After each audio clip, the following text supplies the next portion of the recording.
Halo, guys, kalian suka nggak dengan boneka? Dan boneka pertama apa yang kalian miliki dan siapa yang memberikannya? Nah, dulu tuh Hello Kitty menjadi boneka yang sangat disukai oleh anak-anak, bahkan orang dewasa. Karena apa? Karena Hello Kitty itu lucu. Meskipun si Hello Kitty ini tuh tidak memiliki mulut. Nah, Hello Kitty itu identik dengan warna pink. Ya, warna wanita banget sih. Tapi tahukah kalian kalau Hello Kitty pernah menjadi sebuah boneka yang menyeramkan di Hong Kong? Bagaimana ceritanya? Yuk, aku ceritain. Seorang gadis remaja berusia 14 tahun datang ke kantor polisi dengan wajah yang sangat ketakutan nih guys. Dia datang ke sana untuk menceritakan mimpi buruknya. Dalam laporannya dia berkata kalau sudah berminggu-minggu ini dia didatangi oleh hantu wanita yang meminta kepalanya kembali. Ya, polisi yang mendengar perkataannya tersebut tentunya mengabaikan. Buat apa polisi menanggapi mimpi buruknya yang belum tentu nyata itu? Padahal banyak masalah yang harus dihadapi oleh si polisi tersebut. Tapi nih guys, semua berubah ketika dia mengatakan, saya adalah salah satu tersangka dalam kasus pembunuhan itu.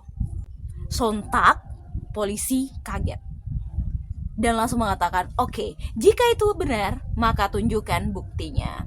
Tanpa banyak basa-basi, si gadis remaja tersebut membawa para polisi itu ke sebuah flat lantai 3, nomor 31 di Granville Road, Tsim Sha Tsui, Kolong, Hong Kong. Setibanya di sana, polisi itu langsung membuka pintu flat tersebut dan mereka tidak menemukan tanda-tanda sama sekali adanya mayat di dalam flat tersebut. Sebelum mata mereka tertuju pada sebuah boneka Hello Kitty duyung dalam ukuran cukup besar. Polisi langsung mendatangi boneka tersebut dan merobeknya, dan tepat sekali. Di dalam boneka tersebut ada tulang tengkorak kepala manusia dan bagian tubuh lainnya. Siapakah pemilik dari tengkorak tersebut? Fan Manye, nama wanita itu. Dia adalah seorang yang tumbuh dalam panti asuhan sejak kecil karena ditinggalkan oleh keluarganya. Manye tumbuh dalam lingkungan yang tidak baik sehingga dia menjadi pecandu obat terlarang yang kita beri nama narkoboy. Nah, narkoboy ini kita bilang aja benda X ya nih guys ya, supaya gampang aja. Sejak Mangi berurusan dengan benda tersebut, dia menjadi seorang yang ingin lagi dan lagi.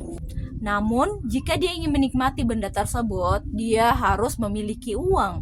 Dalam kondisi ekonomi yang sangat sulit, Mangi tidak bisa mendapatkan benda itu dengan gampang. Sehingga dia harus bekerja lebih keras lagi untuk bisa menikmati benda X tersebut. Di tengah ketergantungannya dengan obat X tersebut, Mani yang saat itu berusia 20 tahun bertemu dengan seorang pria yang juga merupakan pecandu dari obat X tersebut. Setelah pertemuan tersebut, ternyata mereka merasakan rasa yang sama dan memutuskan untuk menjalin hubungan yang mengarah kepada pernikahan. Dari hubungannya tersebut, Mani melahirkan seorang putra. Sayangnya pernikahannya tersebut tidak berlangsung lama karena unsur ekonomi. Akhirnya Mani dan suaminya berpisah dan anaknya dibawa oleh si Mani. Di tengah kehidupan ekonomi yang susah itu guys, dimana dia harus menghidupi kebutuhan bayinya dan juga kecanduannya terhadap benda X ini nih guys, akhirnya Mani memutuskan untuk meminjam uang kepada seorang pria berusia 34 tahun yang bernama Chan Manglok. Nah, kebetulan nih guys, Manglok ini adalah seorang rentenir yang juga mempunyai tempat prostitusi atau rumah bordil. Namanya juga rentenir nih guys. Manglok ini memberikan hutang tapi dengan bunga yang cukup besar, yang membuat si Mani ini cukup kepayahan untuk membayar bunganya. Ya, meskipun si Mani ini sudah membayar hutangnya nih guys, tapi disusul juga dengan bunga yang cukup besar. Hingga pada akhirnya untuk membayar bunga hutangnya tersebut, Mangi memutuskan untuk bekerja di rumah bordil milik si Manglok ini nih guys.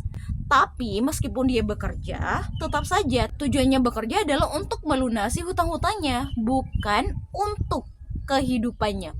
Hingga pada suatu hari terjadilah sebuah insiden yang membuat Manyi kehilangan nyawanya.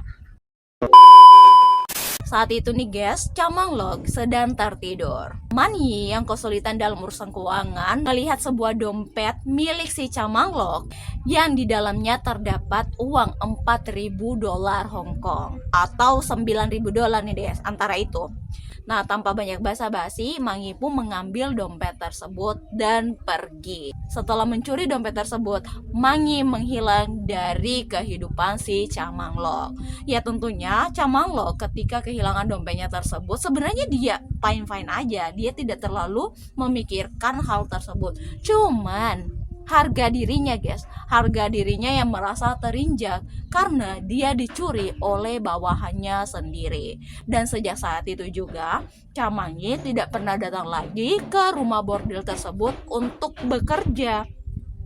Akhirnya, Chamanglok ini menyuruh dua bawahannya yang bernama Sincho dan juga Wailung untuk menangkap si Manyi ini. Setelah pencariannya tersebut, akhirnya kedua anak buah Chamanglok ini menemukan si Manyi guys di bulan Maret tahun 1999. Awalnya Manglok ini meminta uang 4.000 dolar yang telah dicuri oleh si Manyi ini nih guys. Namun tiba-tiba muncul ide gila dalam pikirannya, yaitu menjadikan Manyi ini sebagai benda, sebagai barang untuk bersenang-senang bagi mereka bertiga.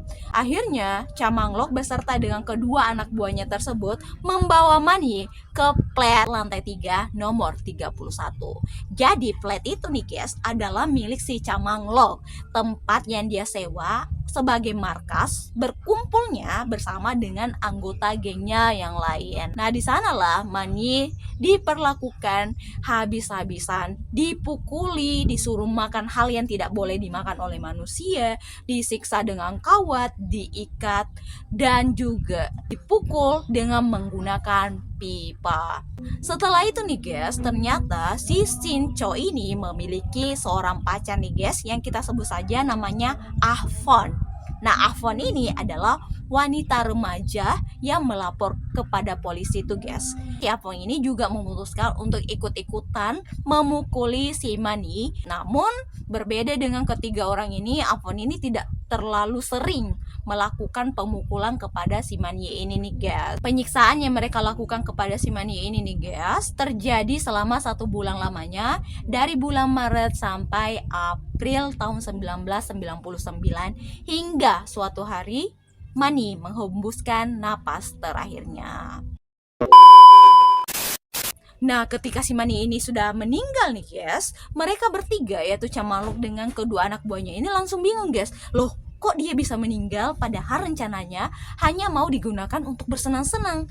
Terus mereka langsung seperti orang yang melempar mangga dengan batu, tapi yang disalahin batunya nih guys. Mereka berkata kalau Manyi ini meninggal bukan karena pukulan yang selalu mereka berikan, melainkan karena si Manyi ini tuh overdosis obat yang dia minum.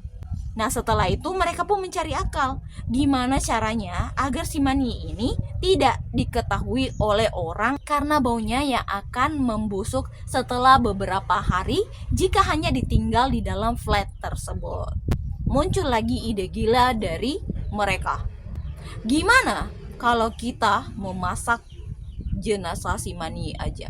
Aku nggak tahu siapa yang memunculkan ide tersebut, yang pada akhirnya mereka membawa jenazah si Manyi ini ke bak mandi, lalu mereka dalam bentuk yang kecil, lalu memasaknya menggunakan panci yang dipakai mereka juga untuk memasak makanan yang mereka makan. Nah, setelah itu mereka membuang sisa-sisa bagian tubuh si Manyi ini bersama dengan sampah rumah tangga, lalu menyisakan kepala dan juga masih beberapa sisa bagian lain. Nah, mereka berpikir lagi, di mana kita akan membuang kepala dan juga bagian-bagian yang ini nih guys. Tiba-tiba mereka melihat boneka Hello Kitty dan di pikiran mereka langsung ingin memasukkan si Manyi ini ke dalam boneka Hello Kitty tersebut guys.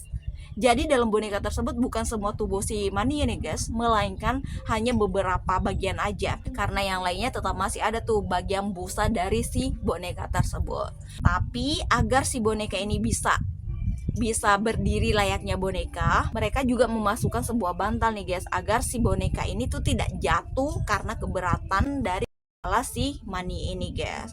Tujuannya mereka saat itu dia cuma satu, siapa tahu kalau ada orang yang masuk ke dalam flat mereka tersebut, orang itu tidak akan curiga dengan boneka Hello Kitty yang terbaring di flat tersebut. Sayangnya seperti biasa guys, tidak ada kejahatan yang sempurna. Afong, wanita yang ikut-ikutan dalam pemukulan si Mani ini tuh selalu dihantui oleh rasa bersalah yang membuatnya mimpi buruk, sehingga dia melaporkan kejadian tersebut. Karena laporan Afong tersebut, akhirnya kasus ini langsung mencuat dan menjadi berita yang sangat menggegarkan di Hong Kong saat itu. Polisi pun langsung menangkap ketiga tersangka tersebut, yaitu Chang Manglok, Sing Chong, dan Wai Lung. Setelah mereka diadili, akhirnya mereka pun mendapat hukuman, yaitu Manglok dan Wai Lung dihukum penjara seumur hidup, sedangkan Sing Chong awalnya itu divonis penjara seumur hidup, tapi setelah melakukan banding, dia pun hanya mendapatkan hukuman 20 tahun penjara dan bisa mendapatkan pembebasan bersyarat. Dan katanya dia sudah bebas di tahun 2011. Sedangkan si Afon, ini Afon ya guys, adalah nama samaran yang diberikan oleh polisi. Afon ini bebas dari tuntutan nih guys, karena pertama dia itu adalah pelapor. Seandainya dia tidak melapor, mungkin kejahatan ini tidak akan tercium oleh polisi. Dan yang kedua, Afon saat itu masih di bawah umur. Itu guys. Nah, begitulah guys cerita dari Hello Kitty Murder. Bagaimana menurut kalian? Tapi sebelumnya, terima kasih sudah mau mendengarkan dan menonton video ini. Jangan lupa untuk like dan subscribe. See you on the next story.